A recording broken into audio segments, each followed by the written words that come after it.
finished writing your first ever book. Congratulations. Thanks. It has a very intriguing title, Our Mathematical Universe, My Quest for the Ultimate Nature of Reality. Let's unpack this title a little bit for the readers. What do you mean by Our Mathematical Universe? That's a good question, because when we look around in our universe, it doesn't at first glance seem very mathematical at all. You remember this super cute rabbit, this baby rabbit, whom Alexander calls Peter, who was here just the other night on the lawn? If you think about the properties that this rabbit has, there are properties like cuteness, fluffiness, not mathematical properties, right? Yet we know that this baby rabbit and everything else in our universe is ultimately made out of these elementary particles like quarks and electrons. And what properties does an electron have? It has the property -1 and 1/2 and 1, and we physicists have nerdy names for these properties such as electric charge, spin, and lepton number, but those are just words that we humans made up, and the fundamental properties that the electron has are only numbers, only mathematical properties. So actually all of the elementary particles that are the building blocks of all of this stuff around us are purely mathematical objects, in the sense that they have no properties at all except mathematical properties. And then what about the space that all of these particles are in? What properties does empty space have? It has the property 3, because that's the largest number of sticks that I can put that are all perpendicular to one another. And we scientists have a geeky name for that too. We call it the dimensionality of space. But it's just a number. It's a mathematical property.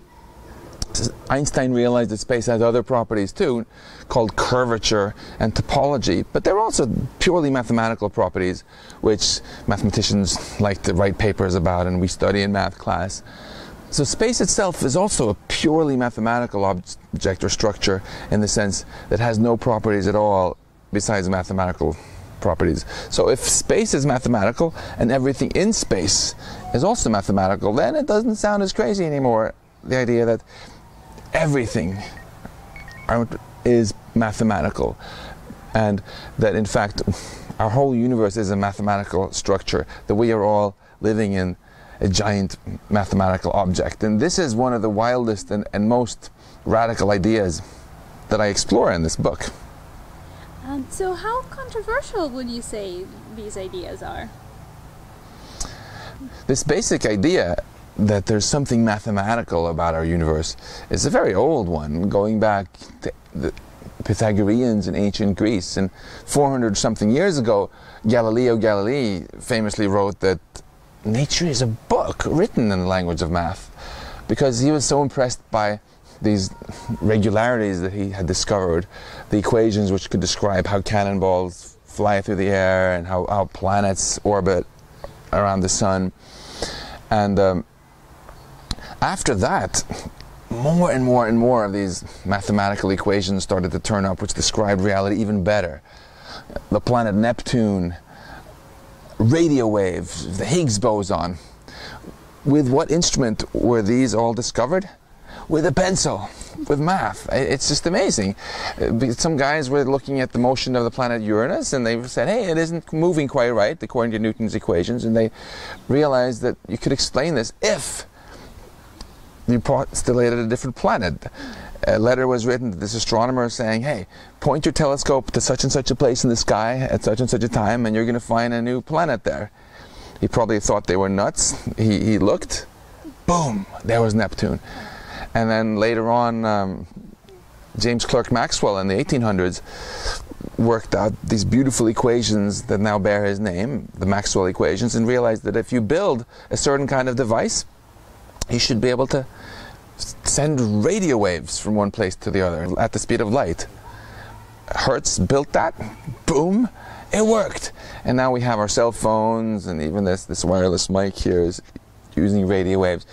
And even more recently, Peter Higgs took the standard model of particle physics, the equations that combine quantum theory with our understanding of relativity and particle physics, and predicted that if you build the biggest machine that we humans have ever built in Geneva and you make very special experiments with it, you will there discover a new particle, the Higgs boson.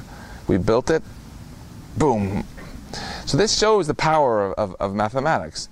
And why is mathematics so powerful? You asked how controversial this is? This is where it gets controversial. Eugene Wigner wrote a great paper in the 60s saying that this is so mysterious, the unreasonable effectiveness of math, that it kind of calls out for an explanation.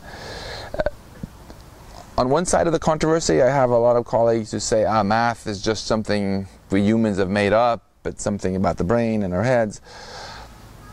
Then I have a lot of colleagues who believe that there is something mathematical about nature. It's approximately described by some equations. I am on the radical extreme of the spectrum. I think that our universe isn't just approximately described, but exactly described by math. And I go even further in this book and say it's not just described by math, it is math, in the sense that we are all inhabiting a giant mathematical object. We ourselves even are part of something purely mathematical. So this is the most controversial idea that I explore in the book. And this is the way I think it is. What about the subtitle, My Quest for the Ultimate Nature of Reality? Could you elaborate on that a little bit, please? Yeah, when I was first discussing the idea of writing this book with my agent, John Brockman, he said to me, I don't want a textbook, I want your book. And this is the spirit in which I've written it. It's my own quest to try to understand what reality is all about.